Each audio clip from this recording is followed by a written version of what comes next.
আচ্ছা, আমি কিন্তু এটা ঢেলে দিচ্ছি।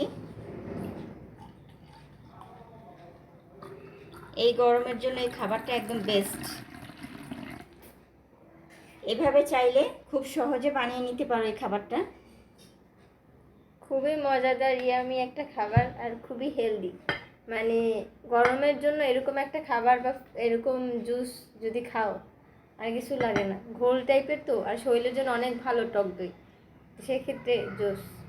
আমি একটু খেয়ে দেখি বিসমিল্লাহ বলে।